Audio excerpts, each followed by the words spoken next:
alunos dos sextos anos D e E. Aqui é a professora Mônica para mais uma aula de língua portuguesa.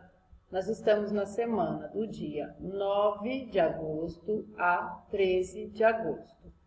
Nós vamos fazer as páginas Apostila Universitário 2, a do segundo bimestre. Nós vamos terminá-la, tá? Nós vamos fazer a página 54 a 57. E nós vamos começar a Apostila Universitário 3, que é do terceiro bimestre, e vamos fazer as páginas 3 a 9, ok? Vamos lá?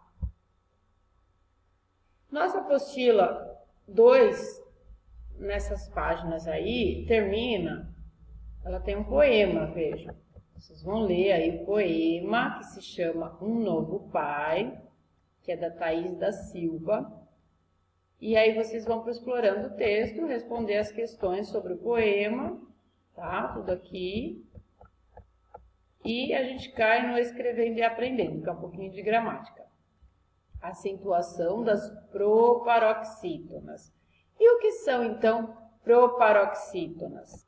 Para descobrir o que são as proparoxítonas, nós vamos um pouquinho aqui embaixo, onde tem o importante saber, que é a explicação para a gente. Vamos lá?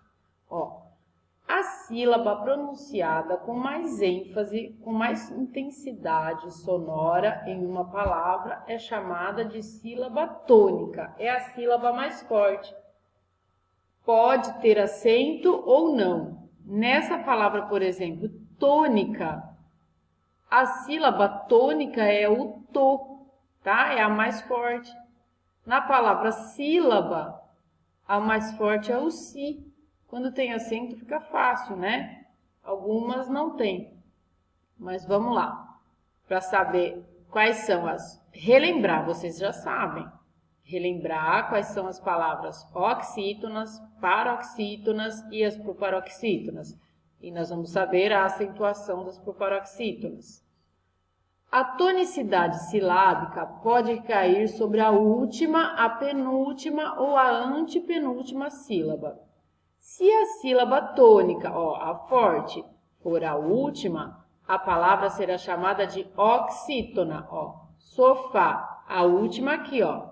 Não importa quantas sílabas tenha. Se for aqui a do final, é chamada de oxítona.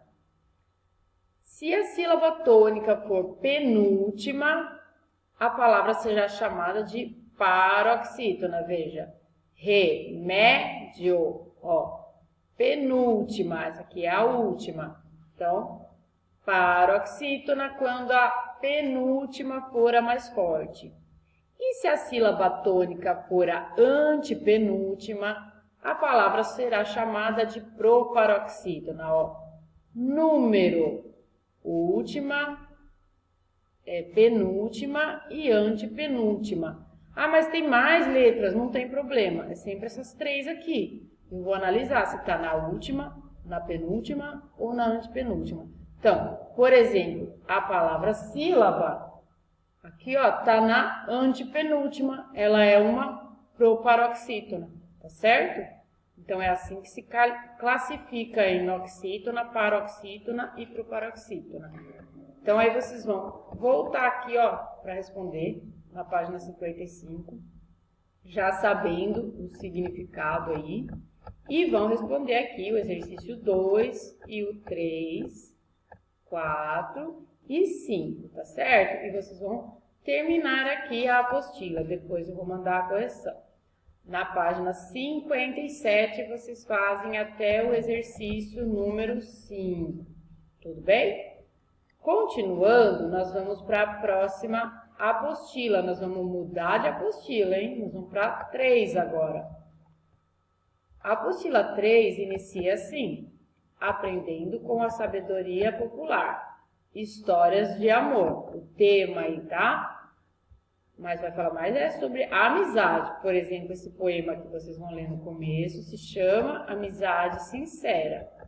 Vai ler o poema do Renato Teixeira e aí vocês vão responder as questões sobre o poema.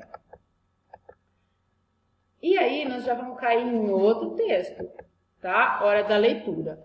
O próximo texto conta a história de um príncipezinho que habitava o planeta asteroide B612, pouco maior que ele. Um dia resolveu sair de sua terra natal em busca de amigos. Para isso, visitou vários planetas, inclusive a Terra, onde encontrou um animal que lhe deu uma grande lição sobre amizade. Já ouviram falar sobre o Pequeno Príncipe? Então aqui, ó, é um fragmento, um pedacinho da história do Pequeno Príncipe. Essa história o autor se chama Saint-Exupéry, tá? Tá aqui, ó, Saint-Exupéry. Vocês vão ler, é um pedaço, tá? Lembrando que então pode estar faltando informações aí, porque não é o texto todo, né? E aí vocês vão explorando o texto, vão responder tudo sobre o Pequeno Príncipe. Aí tem o texto em construção que mostra para vocês formas de narrador. Eu vou ler essa partezinha aqui para vocês. O Pequeno Príncipe apresenta alguns trechos construídos com diálogos. Observe como os diálogos foram organizados. Então, nessa primeira forma aparece primeiro a fala do narrador e depois a da personagem.